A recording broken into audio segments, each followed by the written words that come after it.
21వ అధ్యాయంలో పూర్తిగా ఉన్నటువంటి వచనాలని ఏమి చేయాలి, ఏమి చేయకూడదు, ఏం చేస్తే ఏం ప్రయోజనము, ఏం చేస్తే ఏం నష్టం లేదా ప్రమాదం అనేటువంటి విషయాన్ని మనం ధ్యానించి ఉంటున్నాం. అలాగే ఈ దినమున 22వ అధ్యాయమును ప్రారంభం నుండి ధ్యానిద్దాం. కాబట్టి ఇవన్నీ చెప్పాను, గడిచిన వారంలోనే మీ అందరికీ చెప్పాను. వాస్తవానికి ఈ రోజుల్లో మన చట్టాలలో, మన రాజ్యాంగాలలో ప్రపంచవ్యాప్తంగా విస్తరించి అమలు చేయబడుతున్నటువంటి సెక్షన్లన్నీ కూడా న్యాయ వ్యవస్థలలో కానివ్వండి, అలాగే ప్రభుత్వాలు చేసేటువంటి చట్టాలలో కానివ్వండి, అలాగే రాయబడినటువంటి అంబేద్కర్ ద్వారా రాయబడినటువంటి రాజ్యాంగం అంటాం కదా, అలాగే ఒక్కొక్క దేశానికి ఒక్కొక్క మరి కమిటీ ఉంటుంది. ఆ కమిటీ వాళ్ళందరూ రాసినటువంటి రాజ్యాంగాలకి మూలమైనటువంటి విషయాలు ఏవైతే ఉంటాయో అవన్నీ కూడా మ్యాక్సిమం ఎక్కువలో ఎక్కువగా ఈ బైబిల్లో రాయబడినటువంటి విషయాలనే ప్రామాణికంగా తీసుకొని అమలు చేయటం అనేటువంటి జరిగింది. కాస్త అటు ఇటుగా మనం అర్థం చేసుకున్నటువంటి విషయంలో కాస్త తేడా రావచ్చు, లేదంటే కళానుగుణముగా సవరణలు అనేటువంటి వాటి పేరు మీద మార్పులు చేర్పులు చోటు చేసుకోవచ్చు. అయితే ఇక్కడ రాయబడినటువంటి విషయాన్ని మనం గమనించాలి. ఇది మనం అమలు చేయాలి అనేటువంటి ఉద్దేశం కాదు, అవగాహన చేసుకోవాలి అన్నది మాత్రమే ఇక్కడ రాయబడినటువంటి ఉద్దేశం. ఒకడు ఎద్దునైనను గొర్రెనైనను దొంగిలించి దాని అమ్మినను, ఒకడు ఎద్దునైనను గొర్రెనైనను దొంగిలించి దాని అమ్మినను చంపినను, ఆ ఎద్దుకు ప్రతిగా 5 ఎద్దులను, ఆ గొర్రెకు ప్రతిగా 4 గొర్రెలను ఇయ్యవలను. అంటే పాయమాలు అంటాం కదా, పాయమాలు అంటే తెలుసా, జుర్మాన్. రైట్. అంటే ఒకటి కనుక దొంగతనం చేస్తే వాడు దొంగతనం చేసినట్టుగా తేలితే ఫైన్ ఎంత వేయాలట? 5 ఎద్దుల ధర వేయాలి. అంటే 5 ఎద్దులు ఇచ్చేసేయాలి. ఒకవేళ 5 ఎద్దులు ఇవ్వలేని పక్షంలో మరి అప్పుడు న్యాయపతులు ఉండేవాళ్ళు ఆ ఎద్దు యొక్క ధర వారు ఎంత నిర్ణయిస్తారో దాన్ని బట్టి 5 రేట్ల ధరని తిరిగి చెల్లించాలి. ఓకే కదా? ఇంకోసారి చేయాలంటే జరుగుతారు. కానీ అప్పుడైనా ఇప్పుడైనా ఎప్పుడైనా చట్టాన్ని అమలు చేసేటువంటి వారిలో చిత్తశుద్ధి లేకపోతే ఈ దొంగలు ఎప్పుడు కొనసాగుతూనే ఉంటారు. వాస్తవానికి కొనసాగడానికి గల కారణము 100లో 70% ఈ చట్టాన్ని అమలు చేసేటువంటి వారు సరిగ్గా అమలు చేయకపోవటం మూలంగానే ఇలాంటి దొంగల యొక్క ఆగడాలు ఇంకా కొనసాగుతూ ఉన్నాయి. రైట్. గొర్రెకు ప్రతిగా ఎన్ని గొర్రెలు ఇవ్వాలట? 4 గొర్రెలను ఇవ్వాలి. పశువులైతే 5, గొర్రెలైతే 4. రెండవ వచనం, దొంగ కన్నము వేయుచుండగా, అంటే గోడకి కన్నము వేయుచుండగా లేదా మనం తాళం పగలగొట్టుచుండగా అని అర్థం చేసుకోవచ్చు. రైట్.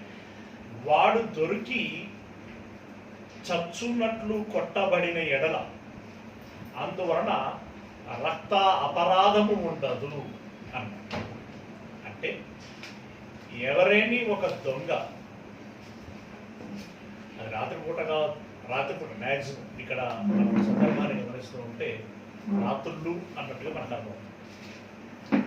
అయితే అతడు కన్నం వేస్తుండగానో తాళం పగలగొడుచుండగానో మెట్టికి లోనికి ప్రవేశించడానికి ప్రయత్నం చేస్తున్నటువంటి తరుణములో గనుక దొరికితే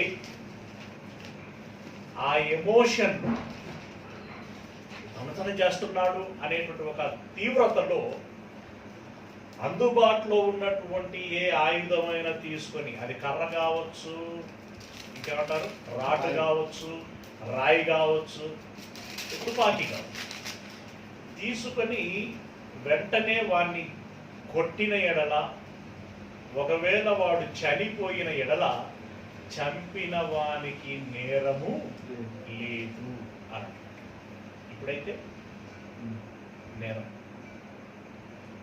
మన ఏంటి లోక చట్టాలకు కాదు, దైవ చట్టం, ఆ తేడాన్ని మనం గమనించాలి. రైట్, వాడికి రక్తాపరాధము ఉండదు. సూర్యుడు ఉదయించిన తర్వాత, అంటే దీన్ని బట్టి మనకు అర్థమైంది ఏంటంటే ఇది రాత్రులు జరిగేటువంటి పరిణామాల గురించి. సూర్యుడు ఉదయించిన తర్వాత అంటే పగలు వాణ్ణి కొట్టిన ఎడల, అంటే పగలు ఈ రకంగా వాడు దొంగతనం చేయడానికి ప్రయత్నం చేస్తున్నప్పుడు పట్టబడినప్పుడు నీవు కొట్టిన ఎడల వానికి రక్తాపరాధం ఉండును. వాడు సరిగ్గా సొమ్ము మరలా చెల్లింపవలెను. వానికి ఏమీ లేకపోయిన ఎడల వాడు దొంగతనము చేసినందున అమ్మబడవలెను. ఏమంటే పగలు దొరికితే గనక కొట్టితే దోషమవుతుంది అంట. కానీ దొంగతనం చేసినటువంటి వాడు మాత్రం ఏం చేయాలని చెప్తున్నాడు? వాడు సరిగ్గా సొమ్ము మరలా చెల్లింపవలెను. ఒకవేళ వాడి దగ్గర లేకపోతే, చెల్లించటానికి సొమ్ము లేకపోతే, వాడు దొంగతనము చేసినందున ఆ వ్యక్తి ఏమవ్వాలట? అమ్మబడవలెను. అంటే మనం అప్పుడప్పుడు అంటున్నాం కదా, పైన కట్టడానికి నాకేం లేదు అని అంటే ఏమంటారు? నువ్వు అమ్ముడు పోరా అంటే దాని అర్థం ఏంటి? నువ్వెవరికైనా ఊడిగం తీసి జీతం ఉండి కట్టు. అంటే ఆ తీవ్రత ఏంటి అంటే, నిన్ను నీవు ఎవరికైనా నౌకరికి కుదుర్చుకో. సంవత్సరమా, 2 సంవత్సరాల, 10 సంవత్సరాల, నీవు దొంగిలించినటువంటి దానికి సరిపడు నీవు అమ్ముడు పోవాలి, అంటే అమ్మబడాలి. బైబిల్లో చెప్పాను కదా గతంలో, ఈ దాస్యత్వాన్ని, ఇంకా ఈ వెట్టి చాకిరి, బానిసత్వము, ఇలాంటి వాటిని బైబిల్ ఎంకరేజ్ చేస్తున్నది, ప్రోత్సహిస్తున్నది అని చెప్పి చాలామంది ఈ వెనక ముందు ఏమీ ఆలోచన చేయకుండా నెపములు మొక్కుతారు, అబండాలు వేస్తారు. కానీ ఎందుకు అమ్మబడాలి అని అన్నాడు? ఊరికనే నీ ఇష్టం వచ్చినట్టుగా అమ్ముకో, నీ ఇష్టం వచ్చినట్టు ఒక వ్యక్తిని దొంగిలించు. గత వారంలో చదివాం, దొంగిలించడానికి వీలు లేదు అని అన్నాడు. దొంగిలిస్తే ఏం యాక్షన్ తీసుకుంటానో చెప్పాడు. రైట్, ఇప్పుడు మనుష్యులను దొంగిలించి అమ్ముకోమని చెప్పట్లేదు ఇక్కడ. నీవు చేసినటువంటి తప్పునకు గాను దాని నష్టపరిహారము చెల్లించాలి. నష్టపరిహారము ఇప్పుడు ఉదాహరణకు ఒక ఎద్దు దొంగిలించాడండి, 5 ఎద్దులు జరిమానా కట్టాలి అని అన్నాడు. నా దగ్గర 5 ఎద్దుల సొమ్ము లేదయ్యా అన్నాడు అనుకో, ఏం చేయాలి? ఇప్పుడు జీతం ఉండో, జీతం ఎవరు ఉంచుకుంటా అన్నాను? నేను ఉంచుకుంటాను. 10 సంవత్సరాలు ఉంటావా? ఉంటాను. 10 సంవత్సరాలు నా దగ్గర నుండి బయటికి కాలు పెట్టడానికి వీలు. దాన్నే అమ్మడము, కొనడం. దీనికి సహేతుకమైనటువంటి కారణం ఉంది. కానీ ఈ రోజుల్లో సహేతుకము కాని కారణాలు ఉన్నాయి. ఏంటి? పిల్లల్ని కిడ్నాప్ చేస్తారు, బొంబాయికి అమ్ముకుంటారు, అక్కడ రెడ్ లైట్ ఏరియా సంథింగ్ ఏరియాలలో వాళ్ళని బంధించి ఇక జీవితకాలం అందులో మగ్గిపోయేటట్టునే చేస్తారు. చివరికి అందులో ప్రాణాలు కోల్పోయేటువంటి వారు ఉంటారు. దానికి కారణం వేరు, దీని కారణం వేరు. ఈ సందర్భం వేరు, ఆ సందర్భము వేరు. గనుక వాడు అమ్మబడవలను. వాడు దొంగిలినది ఎద్దైనను, గాడిదైనను, గొర్రె అయినను సరే, అది ప్రాణంతో వాని యొక్క దొరికిన ఎడల 2 అంతలు చెల్లించవలెను. అంటే ఒక దొంగిలించాడు, ఏదో మాయం చేశాడు, దొరకలేదు, అప్పుడు ఎంత జరిమానా పడ్డది? 5 రేట్లు. అయితే దొంగిలించింది అక్కడే ఉంది, అది బ్రతికే ఉంది, అది కోయబడలేదు, లేదంటే ఇంకేదో కాలేదు. కనుక ఆ దాని విషయంలోనైతే ఏం చేయాలంటున్నాడంటే రెండంతల జరిమానా విధించాలి. ఎవరిని కట్టను అనంటే వాడు దాని విషయంలో అమ్ముడు పోవాలి అని అంటున్నాడు. అయితే వచ్చింది, ఒకడు చేనునైనను ద్రాక్ష తోటనైనను మేపుటకు తన పశువును విడిపించగా అంటే విడిచిపెట్టగా అని అర్థం. మామూలుగా విడిపించగా అంటే మనం వేరే అర్థం. విడిపించగా అంటే ఏదో పట్టుబడితే ఇది పాయమాలు కట్టి విడిపించగా, కానీ ఇక్కడ అది కాదు. విడిచిపెట్టగా దురుద్దేశంతో నా పశువు మేయాలి, వారి పంట నాశనం కాదు. ఊళ్ళో అప్పుడప్పుడు ఇలాంటి ఉండేటి. ఇప్పుడేమో కానీ ఇప్పుడు ఎవరి పశువులు కూడా లేదు. కానీ పూర్వపు రోజుల్లో ఉండేటి. ఒకడు చేనునైనను ద్రాక్ష తోటనైనను మేపుటకు తన పశువును విడిపించగా ఆ పశువు వేరొకని చేను మేసిన ఎడల అతడు తన చేలలోని మంచిదియు ద్రాక్ష తోటలోని మంచిదియు వారికి ప్రతిగా ఇయ్యవలెను. నేను గమనించేవాడు, నాకు తెలుసు రాత్రి అయిందంటే 10 గంటలకు అట్లా వాడు విడిచిపెడతాడు. అది ఎక్కడైనా వేసాడు, దానికి అలవాటు కూడా. మేసి కడుపు నిండిన తర్వాత మళ్ళీ వీధిలోకి అవుతుంది. ఇదేదో బాగుంది అనుకుంటున్నాడు, కంటిన్యూ చేసేది. ఆ పంట చేయనోడు ఎవడు ఎత్తు మేసిందా, ఎట్లా మేసిందా, సాయంత్రం దాకా ఇక్కడే ఉన్నాను, తెల్లారు వచ్చేసరికి ఇట్లా అయిపోయిందని చెప్పేసి వాడు ఆ రోజు కాపలా కాస్తే కానీ మళ్ళీ అది దొరికేది కాదు. అయితే ఎవడి ఎత్తైతే ఈ తోట మేసినట్లుగా రూబడి అవుతుందో, రుజువవుతుందో వాడు ఏం చేయాలట, ఆ తోట నష్టం ఎంతైతే ఉంటుందో అంత వీని తోటలో నుండి ఏదో ఇచ్చానన్నట్టు కాదు, శ్రేష్టమైనది ఇవ్వాలి. రైట్. తర్వాత 6వ వచనం, అగ్ని రగిలి ముండ్ల కంపలు అంటుకొనట వలన పంట కుప్పైనను పంట పైరైనను చేనైనను కాలిపోయిన ఎడల అగ్ని అంటించిన వాడు ఆ నష్టము ఇచ్చుకొనవలెను. ఇది గెట్ల పంచాయతీ కూడా బాగుంటుంది. కాస్త పుస్తకం ఇట్లా నాకు అనుభవం ఉంది. ఏంటి, వీనికి వారికి ఏదో ఇది ఎక్కువ దుక్కుతాడనో, అట్ట చేస్తాడనో, వీడు ఓర్త లేడనో, అది చేస్తాడనో, ఇది చేస్తాడనో ఉంటాడు.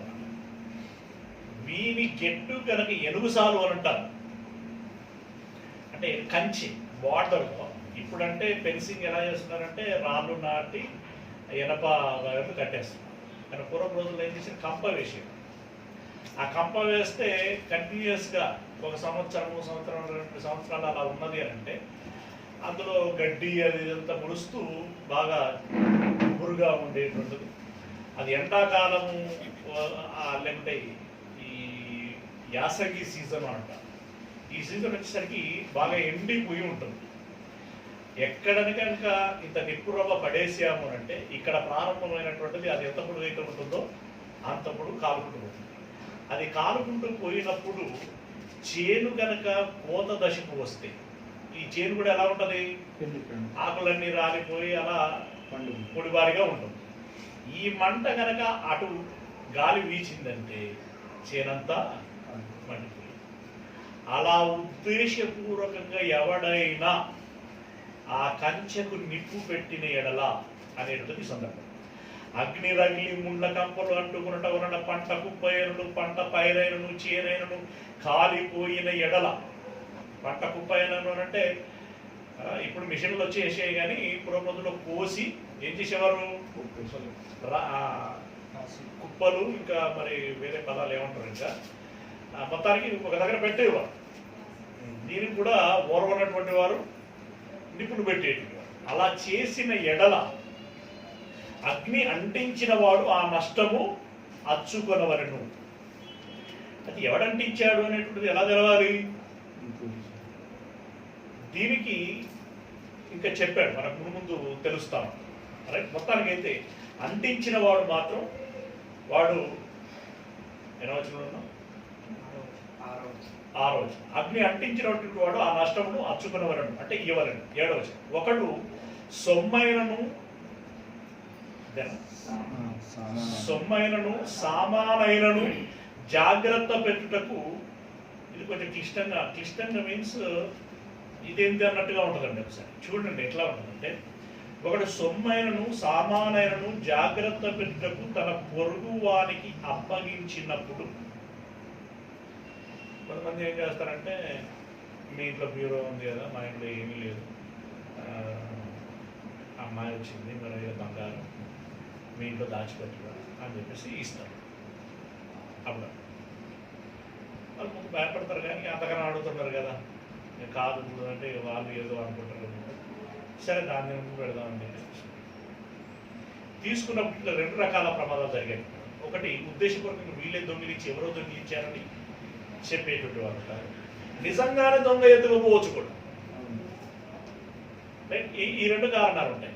ఆ పరిస్థితుల్లో ఏం చేయాలో చెప్తున్నాను చూడండి. ఒకడు సొమ్మైనను సామానైనను జాగ్రత్త పెట్టుటకు తన పొరుగు వానికి అప్పగించినప్పుడు, అది ఆ మనుషుని ఇంట నుండి దొంగిలింపబడి ఆ దొంగ దొరికిన ఎడల వాడు దానికి 2 అంతలు అచ్చుకొనవలెను.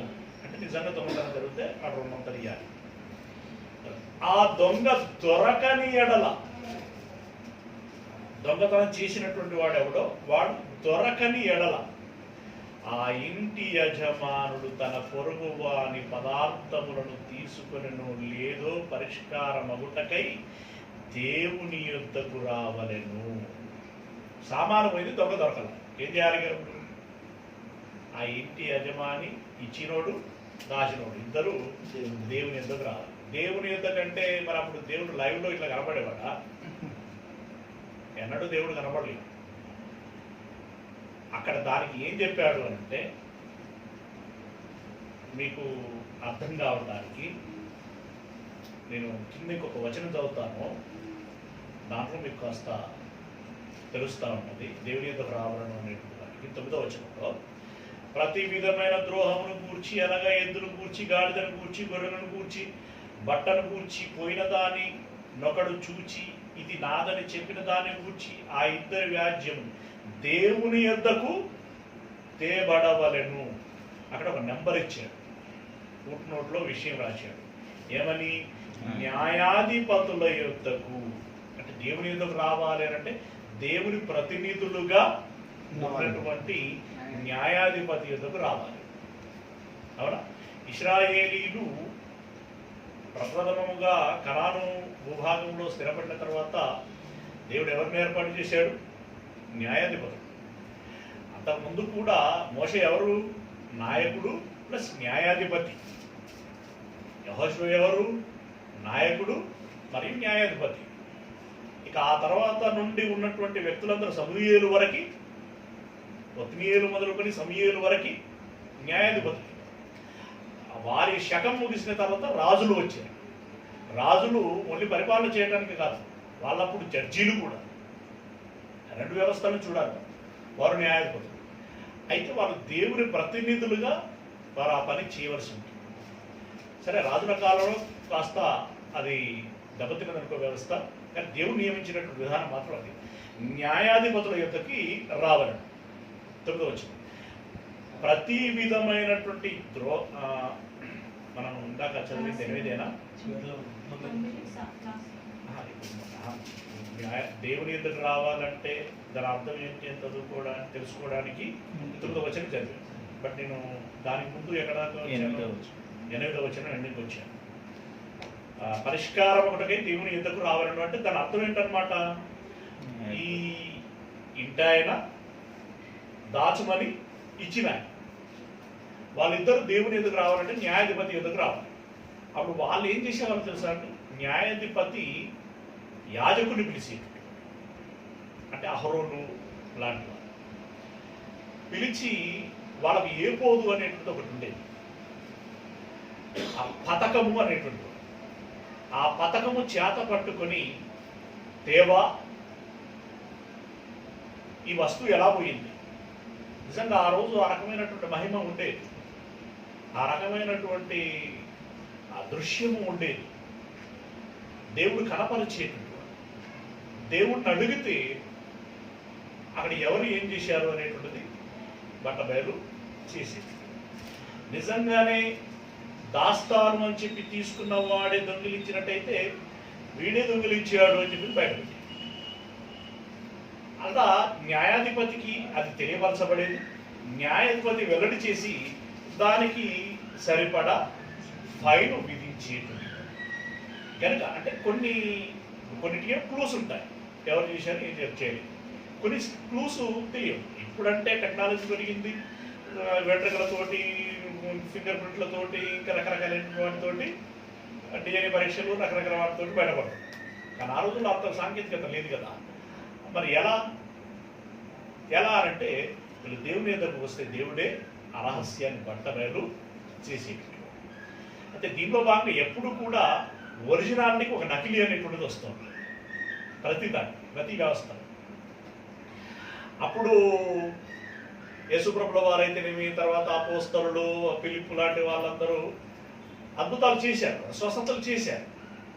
అట్ ది సేమ్ టైంలో తప్పుడు మార్గంలో తొందరగా నేను డబ్బు సంపాదించాలి, ధనవంతులు అవ్వాలి అనుకునేటువంటి వాళ్ళు ఏం చేసేటువంటి వారు, బుద్ధి దుర్బుద్ధి ఏం చేసేటువంటి వారు, దేవుని పేరట చెప్పి గారడీలు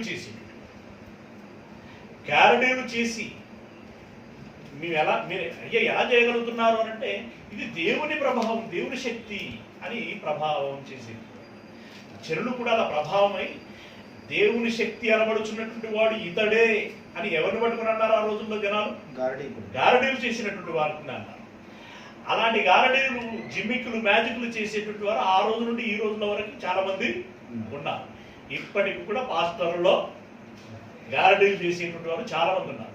వారు చేసేది గారడి, చెప్పేది దేవుని పేరు. అమాయక గొర్రె జనాంగము వాడు గారడీలు చేస్తున్నాడా, ఆయన దైవశక్తి ఉందా, అది వాస్తవం ఎంత అవాస్తవం ఎంత అని దేవుడిచ్చిన బుర్ర పెట్టి ఆలోచించకుండా గొర్రెల వలె వాళ్ళందరూ వెళుతున్నారు. వాళ్ళు పిచ్చోళ్ళా, నేను పిచ్చోళ్ళా అని వెళుతున్నారు. వాస్తవానికి వాళ్ళు పిచ్చోళ్ళే, వెళ్ళేటువంటి వాడు కూడా పిచ్చోడు ఎక్కువ శాతంలో జరుగుతున్నాడు. పిల్లరా సరే, అప్పటికి ఉన్నట్టు నిబంధన వేరు, ఇప్పటికి ఉన్నట్టు నిబంధన వేరు. అయితే ఇందులో భాగంగానే ఈ గారడీలు చేసేటువంటి వాడు సత్యమైతే ఒక విధానంలో వెళుతూ ఉంటుంది. కానీ గారడీ అంటే అసత్యం కదా, అబద్ధము కదా. అబద్ధము ఈ మాట చెప్పే అబద్ధం ఆడాలనే దానికి ఏముండదు. వాడు 1000 విధాలుగా అబద్ధాలు ఆడచ్చు. సత్యం అయితే ఒకటే పలకాలి.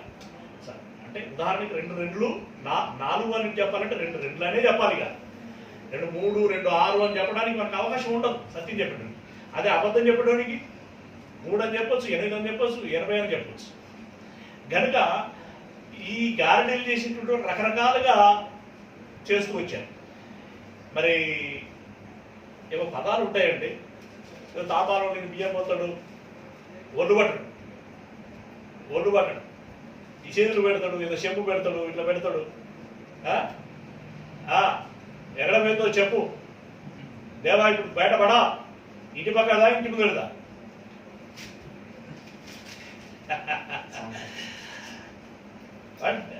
ఏ బట్టలు వేసుకున్నాడు, ఎక్కడ ఉండేటోడు, ఏం చేసేటోడు, వీడు ముందే ఎవరి పేరు చెప్పాలో ఫిక్స్ అయిపోయాడు మైండ్లో. వాళ్ళకు చీకలు పట్టుకునేటట్టు చేయాలనేది ప్లాన్. లేకుంటే ఎవరో ఒక పేరు చెప్పాలి, అక్కడ బిజినెస్ చేసుకొని వెళ్ళాలి.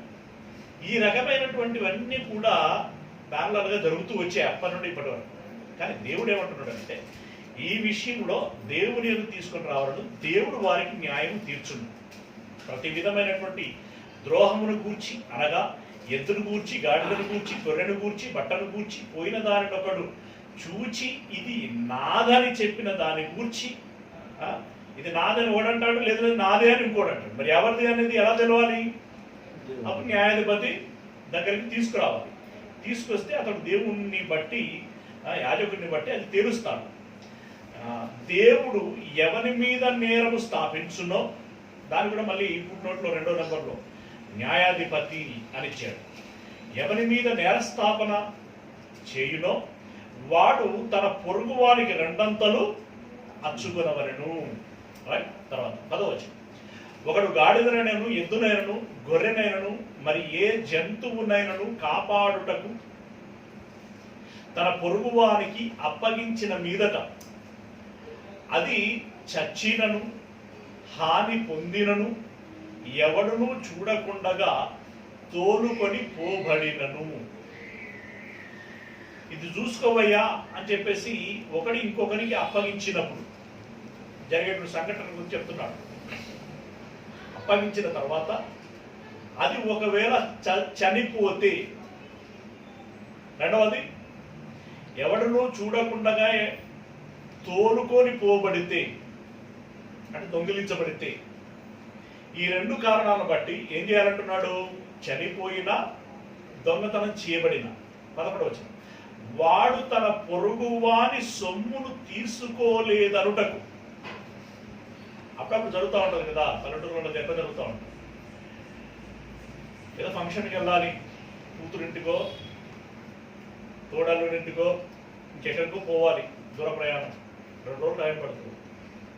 అప్పుడు ఏం చేస్తారు? ఇంటి పక్కన వాళ్ళకో శనగ పక్కన వాళ్ళకో అప్పచెప్పి జర దీన్ని చూసుకో, 2 రోజులు నీళ్లు పెట్టు, మేత అని చెప్పేసి అప్పగించి వెళుతారు. అలాంటి తరుణములో తిరిగి వచ్చేసరికి అది చనిపోయి ఉన్నదా, లేదంటే అసలు దొడ్లో లేకుండానే ఉండదు. ఈ రెండు ఏవి జరిగినా కూడా ఏం చేయాలంటున్నాడు? వాడు తన పొరుగువాని సొమ్మును తీసుకోలేదంట. ఎవరికైతే అప్పగించబడిందో వాడు దురుద్దేశంతో ఏం చేయలేదు అనుటకు యెహోవా ప్రమాణము వారి మధ్య ఉండవలెను.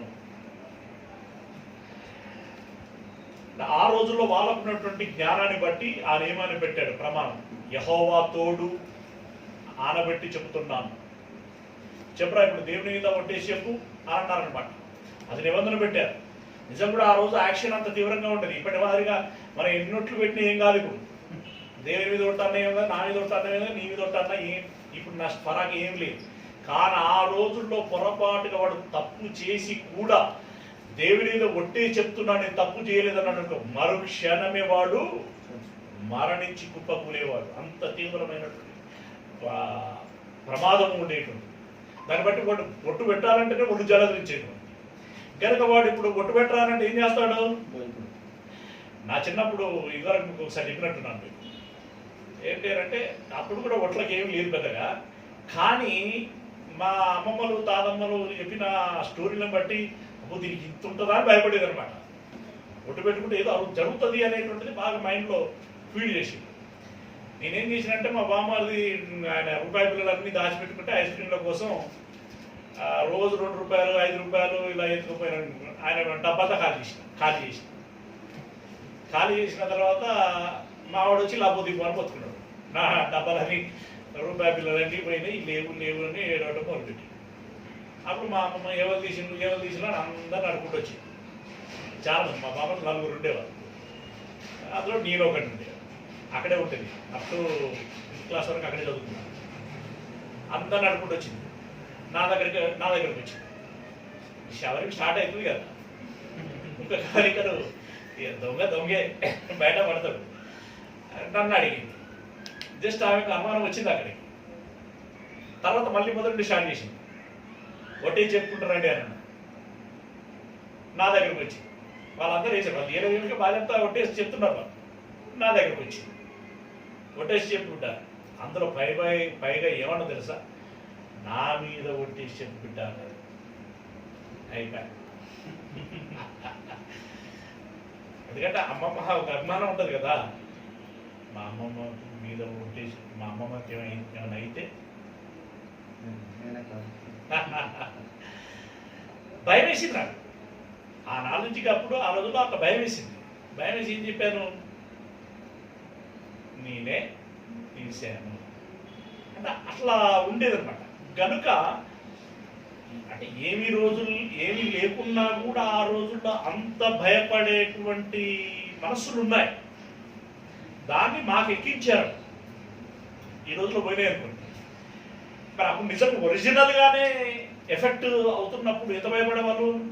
కనుక ఏం చేసేవారు అని అంటే, నీకు అప్పగించి వెళ్ళాడు కదరా, నువ్వు చంపలేదు, లేదా నువ్వు అమ్ముకొనలేదు, నువ్వు ఎక్కడికో దాన్ని పంపించుకోలేదు అనేది నిజమైంది. దేవుని మీద ఒట్టించి అలా దేవుని యొక్క ప్రమాణం ఎదుటికి తీసుకుని రావాలను అని చెప్పి చెప్తున్నాడు. యెహోవా ప్రమాణం వారి మధ్య ఉండవరు. సొత్తుదారుడు అంటే ఇచ్చిన వాటి వాడు కూడా కొంతమంది దురుద్దేశంగా ఉండొచ్చు. వాడు ఎద్దును అప్పగించడు, గాడిదను అప్పగించడు, గొర్రెను అప్పగించడు, ఏం అప్పగించడు. సడన్గా పోతాడు, నేను ఇతనికి 4 గొర్రెలు అప్పగించిపోయాను, వచ్చేసరికి మాయం చేసిండయ్యా అని అంటాడు. మంచి పుణ్యానికి వస్తుందని అంటది కదా ఆశ. ఇచ్చింది నిజమే అనుటకు నువ్వు ప్రమాణం చేయి. ఇచ్చావా అని దేవుని మీద ప్రమాణం చేసి అంటే అలా వాళ్ళిద్దరి మధ్యలో ప్రమాణము ఉండవలను, అంగీకరిపోరు. ఆ నష్టమును అచ్చుకొనక్కర్లేదు. అంటే నిజంగా వాడు ప్రమాణం చేస్తే ఇవ్వాల్సినటువంటి అవసరం, దానికి ఫైన్ ఏమీ లేదు. మరి వీడు ప్రమాణం చేస్తాడు, వాడు ప్రమాణం చేస్తాడు, ఎట్లా మరి? వాడు దేని ఒట్టేసి చెప్తాడు, ఇచ్చినవాడు ఒట్టేసి చెప్తాడు, పుచ్చుకున్నవాడు ఒట్టేసి చెప్తాడు. మరి ఎట్లా? దేవుడు దానికి ఇప్పుడు మామూలుగా దోషి అని తేలితే డబుల్ ఫైన్ అన్నాడు కదా. ఒకవేళ వాడు గనక ఉద్దేశపూర్వకంగా ఫైన్ ప్రమాణం చేస్తే, అంటే తప్పు చేసి కూడా ప్రమాణం చేస్తే దాన్ని ఎలా కక్కించాలో దేవుడికి బాగా తెలుసు కనుక యాక్షన్ మరొక రకంగా ఉండేది. దాని తీవ్రతను బట్టి, వాడు చేసిన తప్పును బట్టి, ఆ దొంగతనం తీవ్రతను బట్టి దేవుడు వాడికి శిక్ష విధించేటటువంటి. అలాగే నష్టపోయినటువంటి వాడికి కూడా ఏదో రకంగా న్యాయము చేసేటటువంటి వాడు.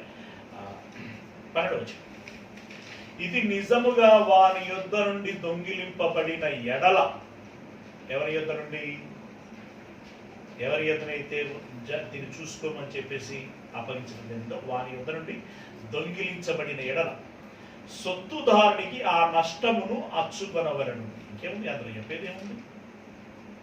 వాడి దగ్గర దొంగతనం జరిగితే వాడు దాని నష్టము ఇచ్చేయాలి అని అంటున్నాడు. అది నిజముగా చీల్చబడిన ఎడల, వాడు దొంగతనం వాడే ఉద్దేశపూర్వకంగా తప్పించాడు, ఏమైందో నాకు తెలియదు అంటున్నాడు అనుకోండి, అప్పుడు వాడు చచ్చినట్టుగా దానికి పరిహారం చెల్లించాల్సిందే అన్నట్టు. కానీ కొన్నిసార్లు గొర్రె మందలు వందలు కొట్టుకుపోతారు, అడవికి తీసుకెళ్తారు, అక్కడ ఏ తోడేలో పట్టేస్తుంది, ఇంకేదో రకంగా ఏ క్రూర ముఖమో చీల్చేస్తుంది. అరే ఇట్లా అయిందిరా అంటే వచ్చి చెప్తే వీడు నమ్మడు, నువ్వే ఏదో చేసినావు అన్నట్టు. మరి అప్పుడెట్లా? మరి నిజాయితీగానే తోడుకపోయాడు, కానీ అక్కడ క్రూర ముఖం యొక్క బారిన పడింది. మరి అప్పుడు ఏం చేయాలంటున్నాడు అంటే 13వ వచనం, అది నిజముగా చీల్చబడిన ఎడల వాడు సాక్ష్యము కొరకు దాన్ని తేవలను, చీల్చబడిన దాని నష్టమును అచ్చుకొనక్కరలేదు. అంటే తోడేలైనా ఇంకేదైనా కూడా దాన్ని చీల్చిన ఎడల ఎముకలు అవి సంథింగ్ మిగిల్చిపోతుంది. ఆనవా, వెరీ గుడ్. ఆ ఆనవారిని తీసుకురావాలి. ఆనవారిని తీసుకొచ్చినట్టయితే దానికి నష్టము ఇవ్వాల్సినటువంటి అవసరము లేదు. 14వ వచనం, ఒకడు తన పొరుగువాని యొక్క దేనినైనా బదులు తీసుకుని పోగా, ఒక పూట ఎట్లా ఇస్తావా అదే కదా, డబ్బులు ఇస్తావా అని లాస్ట్కి పెళ్లిలో పేరంటాలు వెళ్తే నెక్లెస్లు అడుక్కునే వాళ్ళు కూడా ఉంటారు. రైట్. ఒకడు తన పొరుగువాని యొక్క దేనినైనా బదులు తీసుకుని పోగా దాని యజమానుడు దాని యొక్క లేనప్పుడు, అంటే పశువుల గురించి చెప్తున్నాడు, దాని యొక్క లేనప్పుడు అది హాని పొందినను, అంటే ఏదైనా గాయము జరిగినను, కాళ్ళు ఇరిగినను, లేదంటే చచ్చినను దాని నష్టమును అచ్చుకొనవలను. నువ్వు బదులు తీసుకెళ్ళావు, నీ దగ్గర నష్టం జరిగింది, ప్రమాదం జరిగింది కనుక ప్రమాదం ఏం జరిగిందో దానికి సరిపడా నష్టం ఇచ్చుకున్నాడు.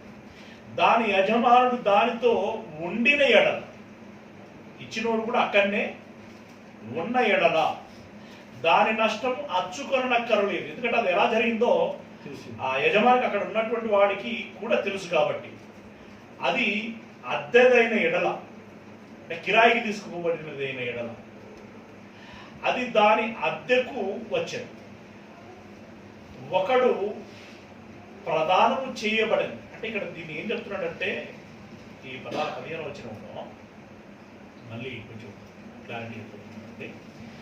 దాని 14-15 ఒకడు తన పొరుగు వాని యొద్ద దేనినైనా బదులు తీసుకుని పోగా దాని యజమానుడు దాని యొద్ద లేనప్పుడు అది హాని పొందినను చచ్చినను దాని నష్టము ఇచ్చుకొనవలెను. ఓకే, 15వ వచనం దాని యజమానుడు దానితో ఉండిన ఎడల, ఇచ్చినటువంటి వాడు దానితో ఉండిన ఎడల దాని నష్టము అచ్చుకొనక్కరలేదు. ఎప్పుడు? యజమాని ఉన్నప్పుడు. కరెక్టే. కానీ ఇప్పుడు యజమాని ఉన్నప్పుడు రెండు ఉన్నాయి. బదలు తీసుకుపోవటం ఒకటి ఉన్నాడు. ఈ బదలు తీసుకుపోయి బదలు గురించి ఏమో 14వ వచనంలో చెప్పాడు. బట్ 15వ వచనంలో ఏం చెప్తున్నాడంటే కిరాయి గురించి చెప్తున్నాడు. బదలు వేరు, కిరాయి వేరు. కిరాయికి వెళ్ళిన ఎడలా 15వ వచనంలో ఉన్న మాట అదనమాట. అంటే ముందు నష్టం గురించి చెప్పాడు, కింద అసలు విషయం గురించి చెప్పాడు. అది ఇక్కడ అన్నమాట. 15వ వచనంలో దాని యజమానుడు దానితో ఉండిన ఎడలా దాని నష్టము అచ్చుకొనక్కర్లేదు, అది అద్దెదైన ఎడలా అన్నాడు. అద్దె అంటే ఏంటి? కిరాయి కదా. అద్దెదైన ఎడల అది దాని అద్దెకు వచ్చేది గనుక యజమాని ఉన్నాడు, వచ్చినవాడు దాన్ని ఎందుకు పట్టుకొని వచ్చాడంటే కిరాయికి పట్టుకొని వచ్చాడు కనుక ఇప్పుడు ఎవడి పొలంలోనికి అయితే కిరాయికి వచ్చిందో వానికి సంబంధము లేదు అని అంటాడు. రైట్. 16 ఒకడు ప్రదానము చేయబడని ఒక కన్యకను మరలు గొల్పి, అంటే మాయ మాటలు చెప్పి ఆమెతో శయనించిన ఎడల ఆమె నిమిత్తము ఓలి ఇచ్చి ఆమెను పెళ్లి చేసుకొనవలెను. అంటే ఒక కన్యకకి మాయ మాటలు చెప్పి ఆమెతో శయనిస్తే ఏం చేయాలంటున్నాడు? అది పెద్ద మనుషుల సమక్షంలోకి వచ్చిన తర్వాత వారు నిర్ణయించిన దాన్ని బట్టి ఆ రోజుల్లో ఓలి మీన్స్ కన్యాశుల్కం. ఆ రోజుల్లో అబ్బాయి వాళ్ళే అమ్మాయి వాళ్ళకు కట్నం ఇవ్వాల్సి వచ్చేది. ఆ రోజుల్లో ఆ నియమాలు ఉండేవి. అప్పుడు ఇలా చేసిన వాడు ఏం చేయాలంటున్నాడు అంటే పెద్ద మనుషులు తీర్మానం చేసిన దాన్ని బట్టి వాళ్ళ తండ్రికి కన్యాశుల్కము ఇచ్చి ఆ అమ్మాయిని వివాహము చేసుకోవాలి అని అన్నాడు. ఒకవేళ ఆ అమ్మాయిని ఆ అబ్బాయికి ఇచ్చే మనస్సు వాళ్ళకి లేనట్లయితే అని అన్నాడు. 17వ వచనం ఆమె తండ్రి ఆమెను వారికి ఇయ్యనొల్లని ఎడల, వాడికి ఇవ్వడానికి ఇష్టం లేదు, వాడు మంచోడు కాదు, ఈరోజు ఇలా చేసాడు ఇంకోటి చేస్తాడు కనుక వాడికి నేను ఇయ్యదలుచుకోలేదు అని అనుకుంటే ఇయ్యనొల్లని ఎడల వాడు కన్యకల ఓలి చొప్పున సొమ్ము చెల్లించవలెను. పెళ్లి చేస్తానంటే ఓకే, కన్యాశుల్కం తీసుకొని పెళ్లి చేసి వాడిని నేను ఇవ్వదలుచుకోలేదు అని అంటే ఏం చేయాలంటే అదే పెద్ద మనుషులు ఆ నష్టపరిహారము వేస్తారు, దాన్ని చెల్లించాలి, సైలెంట్గా వెళ్ళిపోవాలి. నాకు ఎందుకు ఇవ్వరు, నాకు పెళ్లి చేయండి అనడానికి రైట్స్ లేవు. అది ఒక అమ్మాయి విషయంలో జరిగినటువంటి సంఘటన చెప్తున్నాడు. 18వ వచనం శకునము చెప్పు దానిని బ్రతకనియ్యకూడదు. శకునం అంటే అదే ఇందాక మనం చెప్పుకున్నాం, తాంబాలంలో చేతులు పెట్టి చెప్పి, ఇంకా రకరకాలుగా ఉన్నాయి అనుకోండి అందులో. ఇంకా మీకు తెలిసిన చెప్పండి. షాట్ ఒకటి, ఇంకా చూసి చెప్పటం చాలా ఉండేటువంటి. అలా ఎవడైనా శకునము చెప్పుకునే ఎడల దాని అసలు బ్రతకనీయకూడదు. ఎందుకంటే అదంతా అంటే చెప్పాం కదా, అందులో నిజాయితీ ఏముండదు, అదంతా అబద్ధము, బూటకము. ఆ రకంగా వాళ్ళ అలా ఆ విద్య ప్రదర్శించినటువంటి వాళ్ళు ఎవరున్నా సరే వారిని ఉండనీయకూడదు అన్న, చంపేయాలి. మృగ సంయోగము చేయు ప్రతి వాడు నిశ్చయముగా మరణశిక్ష నొందవలెను. అంటే జంతువులతో సంపర్కం చేసేటువంటి ఉంటారా వీళ్ళు? ఉంటారండి, ఉంటారు. అలా జంతు సంపర్కం చేసినటువంటి వాడిని చంపేయవలెను, మరణశిక్ష విధించవలెను. యెహోవాకు మాత్రమే గాక వేరొక దేవునికి బలి అర్పించువాడు శాపగ్రస్తుడు. ఇక్కడ సోకాల్డ్ బ్రదర్స్ అండ్ సిస్టర్స్ అపార్థం చేసుకుంటారు. చూసారా వీళ్ళ దేవుడు ఎంత నూరిపోస్తున్నాడో వీళ్ళకి. నాకు మాత్రమే బలి అర్పించాలి, ఇంకే దేవునికి బలి అర్పించకూడదని చెప్తున్నాడు. అందుకే వీళ్ళు ఇట్లా చేస్తారు క్రైస్తవులు అని చెప్పేసి అంటుంటారు. ఇక్కడ నేను చాలాసార్లు చెప్పాను, మళ్ళీ కూడా చెప్తున్నాను. వేరొక దేవుడు అనేటువంటి పదప్రయోగం చేయటం మూలంగా వేరొక దేవుడు ఉన్నాడు అని కాదు దాని అర్థం.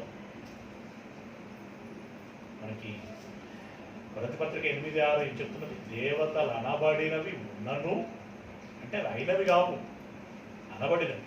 నీ దృష్టిలో దేవుడు దేవత నువ్వు అనుకుంటున్నావు, వాస్తవానికి లేదు. నేను తప్ప వేరొక దేవుడు లేడు అని అన్నాడు. అరే కానీ నువ్వు పిలుచుకుంటున్నావు కాబట్టి నీ మైండ్ సెట్ని బట్టి చెప్తున్నాడు అనమాట. అంటే ప్రజల మైండ్ సెట్ని బట్టి చెప్తున్నాడు. నిజమునకు దేవుడైనటువంటి వాడిని పూజించకుండా, అతనికి బలి అర్పించకుండా, దేవుళ్ళు దేవతలు అనబడినటువంటి వారికి అర్పించువాడు శాపగ్రస్తుడు. రైట్, వాడు శాపగ్రస్తుడు అవుతాడు. పరదేశిని విసిగింపవద్దు. రోహింగ్యా ఏం చేయబడుతున్నారు? ఇప్పుడు విసిగించబడుతున్నారు. ఇంకా రకరకాల ప్రదేశాల నుండి వచ్చేటువంటి వారు ఒక్కొక్క దేశంలో ఒక్కొక్క రకంగా విసిగించబడుతున్నారు. అయితే అక్కడ చెప్తున్నటువంటి విషయం ఏంటంటే విసిగింపవద్దు. అంటే రోహింగ్యాల విషయంలో మరి కొంతమంది కొన్ని స్టేట్మెంట్లు ఇస్తున్నారు. అది ఎంతవరకు నిజం అనేటువంటిది చట్టానికి తెలియాలి, దేవుడికి తెలియాలి, ప్రభుత్వానికి తెలియాలి, దేవుడికి తెలియాలి. ఏంటంట, రోహింగ్యాలు వాస్తవానికి వాళ్ళ నేటివ్ ప్లేస్ బంగ్లాదేశ్. ఒకనొక కాలంలో మయన్మార్ వెళ్ళారు. మయన్మార్ వెళ్ళినటువంటి వీళ్ళు అతి క్రూరులు అంట. మరి అది ఎంతవరకు నిజం అనేటువంటిది అదే చెప్పాను కదా, దేవుడికి తెలియాలి, వాళ్ళకి ఎంత క్రూరులు అంటారంటే వాళ్ళకి ఆకలిస్తే మనుషులను కూడా చంపుకొని తింటారు. ఇక్కడున్నటువంటి బీజేపీ రిలేటెడ్ వాళ్ళు చెప్తున్నారు, ఒకవేళ అది నిజమైతే తీవ్రమైనటువంటి విషయం. అలాంటి వారు ఉండటం ప్రమాదకరం. కానీ నిజంగా ఉన్నారా అనేది క్వశ్చన్, ప్రశ్న. నిజంగా అంత తీవ్రమైనటువంటి మనస్తత్వం కలిగినటువంటి వాళ్ళు ఉన్నారా? ఒకవేళ ఉన్నారనుకున్నప్పుడు అందరూ అలాంటి వారేనా? హంతకులు ఉంటారు, అందరూ హంతకులు ఉంటారా? దొంగలు ఉంటారు, అందరూ దొంగలు ఉంటారా? ఉంటారు. కనుక అలాంటి విషయంలో ఆలోచించాలి. మొత్తానికి పరదేశిని అంటే విదేశాల వాడిని అన్నమాట విసిగింపవద్దు, బాధింపవద్దు. మీరు ఐగుప్తు దేశములో ఒకప్పుడు పరదేశులే కదా, వాళ్ళ దగ్గర మీరు బానిసలుగా ఉన్నప్పుడు ఆ కష్ట నష్టాలేంటో మీకు తెలుసు కదా, ఆ బాధను అనుభవించిన వాళ్ళు కదా. కనుక పొరుగు దేశం వారిని కూడా మీరు కూడా అర్థం చేసుకోవాలి. అర్థం చేసుకుని విసిగిపోవద్దు, బాధింపవద్దు. ఐగుప్తు దేశంలో పరదేశులై ఉంటుంది కదా. 22 వచ్చింది. విధవరాలనైనను దిక్కులేని పిల్లలనైనా బాధ పెట్టకూడదు. వారు నీ చేత ఏ విధముగానైనా బాధ నొంది అంటే ఈ విధవరాళ్ళు, దిక్కులేని అనాథ పిల్లలు నీవు బాధ పెట్టినప్పుడు ఆ బాధకు తాళలేక, దేవా వీరి భార్య నుండి మమ్మల్ని కాపాడండి అని చెప్పేసి కనుక వాళ్ళు నాకు మొక్కుకున్నట్లయితే, ప్రార్థన చేసినట్లయితే, నేను విన్న తర్వాత ఏ విధంగా ఉంటుంది అని అంటే చెప్తున్నాడు, ఏ విధముగానైనా బాధ నుండి నాకు మొరపెట్టిన ఎడల నేను నిశ్చయముగా వారి మొరను విందును, నా కోపాగ్ని రగులుకొని మిమ్మును కత్తి చేత చంపించేదను. మీ భార్యలు విధవరాలు రగుదురు, మీ పిల్లలు దిక్కులేని వారు అను. అంటే దిక్కులేని పిల్లలను మీరు అలా చేసినట్టయితే మీ పిల్లలు దిక్కులేని వారు అవుతారు. విధవరాలను మీరు అలా చేసినట్టయితే మీ భార్యలు విధవరాళ్ళు అవుతారు అని అంటున్నాడు. 25 వచ్చింది. నా ప్రజలలో నీ యొద్ద నుండి ఒక బీదవానికి సొమ్ము అప్పించిన ఎడల, జాగ్రత్తగా, నా ప్రజలలో నీ యొద్ద ఉండు ఒక బీదవానికి సొమ్ము అప్పించిన ఎడల వడ్డీకి ఇచ్చువాని వలె వాని ఎడల జరిగింపకూడదు, వారికి అసలు వడ్డీకి ఇవ్వకూడదు అన్నమాట. ఇశ్రాయేలీలలో 12 గోత్రాలలో ఎవడికి వడ్డీకి ఇవ్వకూడదు, బదులుకి ఇవ్వచ్చు. ఆ బదులు కూడా ఒక కండిషన్ ఉంది, మళ్ళీ అది వేరే సందర్భంలో వస్తుంది. ఏంటది? వాడు నిజాయితీగానే తిరిగి ఇద్దామని తీసుకుంటాడు. తీసుకున్న తర్వాత వారి పరిస్థితి తారుమారవుతుంది. వాడు ఎంత ప్రయత్నం చేసినా దాన్ని కట్టలేకపోతాను. అయితే 1వ సంవత్సరం అడగారు, ఇచ్చినావు కదా అడగాలి. 2వ సంవత్సరం అడుగు, 3, 4, 5, 6 సంవత్సరాలు. 7వ సంవత్సరం నువ్వు క్షమించేసేయాలి. 7వ సంవత్సరం ఏం చేయాలి? విడిచిపెట్టేసేయాలి. సునాద సంవత్సరం. ప్రతి 7 సంవత్సరాలకు విశ్రాంతి సంవత్సరం అని ఒకటి ఉండేదన్నమాట. రైట్. ఆ 7వ సంవత్సరం అన్ని మాఫ్, ఏముండదు. ఎవరిని అడగటానికి వీలు లేదు. దాస్యం విముక్తి కూడా జరిగేది అప్పుడు ఆ రోజుల్లో. 7 సంవత్సరాల దాకా. ఇప్పుడు అమ్మబడిన వాడు అన్నాడు ఎంత మనం చదువుకున్నాం కదా, వాడు అమ్మబడాలి అన్నాడు కదా. అమ్మబడితే ఎప్పటిదాకా? ఆ సునాద సంవత్సరం వరకు మాత్రమే. సునాద సంవత్సరానికి మరి స్వాతంత్రం వచ్చేస్తుంది. ప్రతి అక్టోబర్ 2కి కొంతమందికి జైలు నుండి విడుదల వెళ్ళినట్టుగా వీళ్ళకి ప్రతి సునాద సంవత్సరానికి ఒక విడుదల అలా ఉంటుంది. ఇక్కడ ఇశ్రాయేలీలను వాళ్ళందరూ ఒక తండ్రి కుదురు కాబట్టి, ఒక సమూహం కాబట్టి, వాళ్ళలో ఎవరికి వడ్డీకి డబ్బులు ఇవ్వకూడదు అనే షరతు బదులుకి ఇవ్వచ్చు. రైట్. వడ్డీకి ఇవ్వకూడదు. నీవు ఎప్పుడైనాను నీ పొరుగువాని వస్త్రమును కుదవగా తీసుకుని ఎడల, కుదువ అంటే తెలుసు కదండి, కుదువ పెట్టడం అంటే బంగారాన్ని దగ్గర ఉంచుకొని తాకట్టు, రైట్, డబ్బులు ఇచ్చిన ఎడల, పొరుగువాని వస్త్రమును కుదువగా తీసుకుని ఎడల సూర్యుడు అస్తమించు వేలకు అది వానికి మరలా అప్పగించు. ఏం పెట్టుకున్నట్టే వచ్చు. అంటే అస్తమయంలోపు తిరిగి ఇచ్చేసి అని అంటున్నాడు. ఎందుకంటే అసలు వాడు కుదువ పెట్టుకున్నదే, ఎవడు కుదువ పెట్టుకుంటాడు? అంతటి పేద స్థితిలో, అంత దీన స్థితిలో ఉన్నటువంటి వాడు కుదువ పెట్టుకుంటాడు. ఇప్పుడు ట్రెండ్ మారింది లేని, అందుకే చెప్తున్నాను నేను పదే జ్ఞాపకం చేసినది. అది అప్పటి రోజుల్లో ఉన్నటువంటి పరిస్థితిని బట్టి ఇవ్వబడిన ధర్మశాస్త్రం. ఇప్పుడు ఉన్నటువంటి పరిస్థితులు వేరు, ఇప్పుడున్నటువంటి ధర్మశాస్త్రము వేరు. అయితే అప్పటికి చెప్తున్నాడు ఎందుకు సూర్యాస్తమయంలోకి ఇవ్వాలంటానంటే 27వ వచనం, వాడు కప్పుకొనున్నది అది. నీ దగ్గర ఏ వస్త్రం అయితే కుదవ పెట్టాడో వాడు రాత్రికి పడుకుంటే కప్పుకోవలసింది అది. గనుక నువ్వు ఇవ్వకపోయినట్టయితే వాడు చలికి వనకొచ్చు, ఇంకేదైనా ఇబ్బంది పడవచ్చు. గనుక అది వారి దేహమునకు వస్త్రము, వాడు మరి ఏమి కప్పుకొనును? పండుకొనును. నేను దయగలవాడను, వాడు నాకు మొరపెట్టిన ఎడల నేను విందును. ఇక నేను వింటే ఏమవుతో తెలిసిందే అన్నాడు. గనుక సూర్యాస్తమయంలోపు వారికి ఇచ్చేయాలి. నీవు దేవుణ్ణి నిందింపకూడదు, నీ ప్రజలలోని అధిపతిని శపించకూడదు. ఎవరు? న్యాయాధిపతి. అతను న్యాయంగా తీర్పు తెచ్చినా కూడా దూషించేటోళ్ళు ఉంటారు, దూషించకూడదు.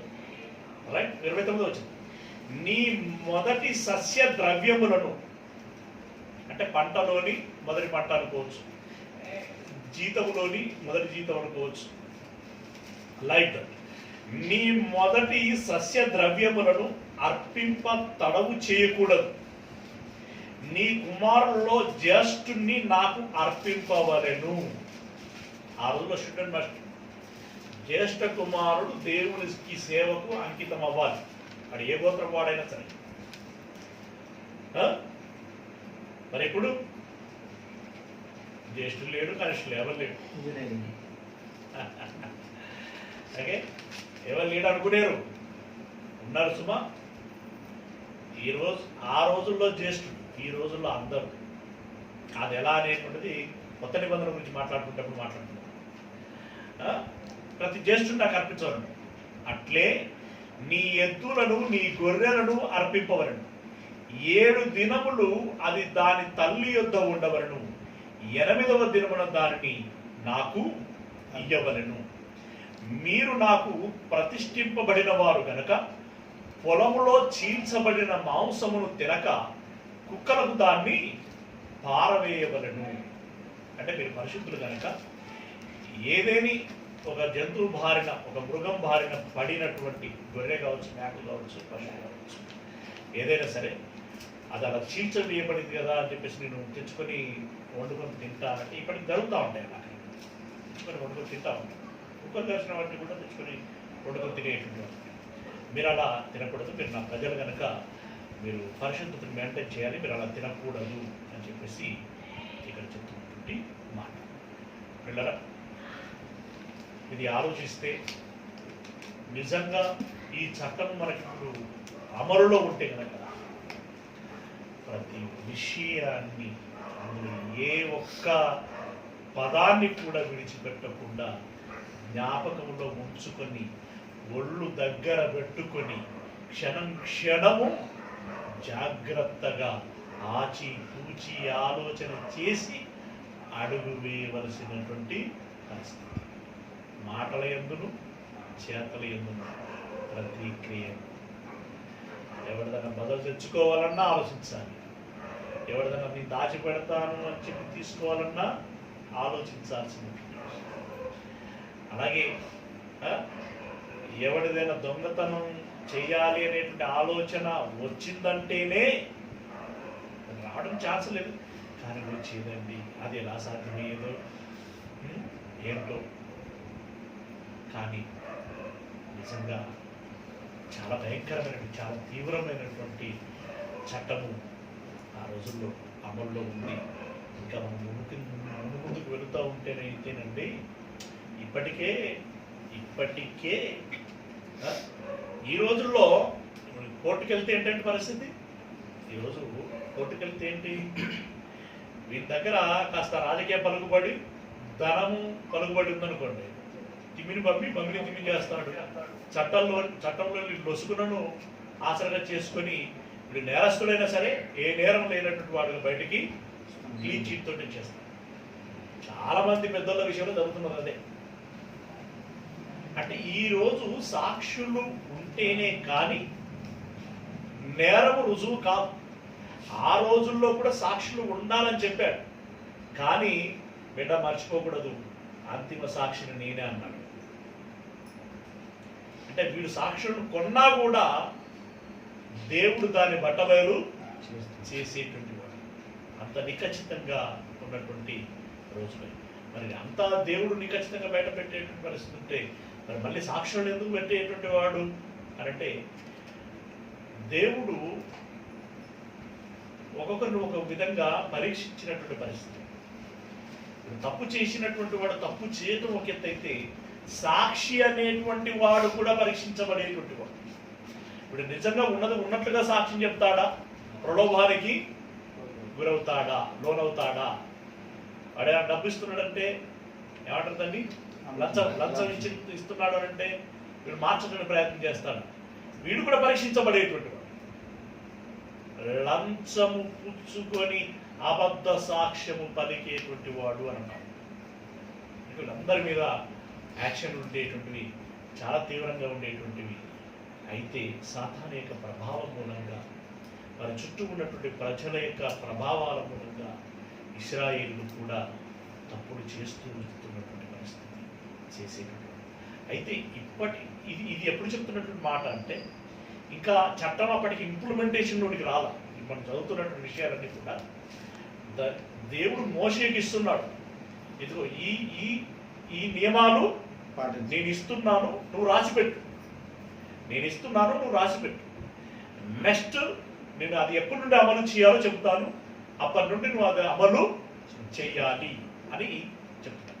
అంటే ఇది ఇవ్వబడుతున్నటువంటి రోజుల గురించి చదువుకుంటున్నాం మనం. అమలు చేయబడుతున్నటువంటి రోజుల గురించి చదవలేదు మనం. కాదు, అమలు చేయబడినటువంటి రోజులు తర్వాత ఉంటాయి, అప్పుడు చాలా తీవ్రంగా ఉంటాయి. ఇంకా ఇవ్వబడినటువంటి ఆజ్ఞలు కూడా మనకు ఆశ్చర్యం వేస్తుంది. ఇది కూడా ఒక నేరమేనా అనిపిస్తుంది. ఎస్, అది కూడా ఒక నేరమే అని దేవుడు దాని గురించి వివరణ ఇచ్చాడు. అవి ముందు చూసుకున్నాం, ప్రార్థన చేసుకున్నాం. సర్వోన్నతుడు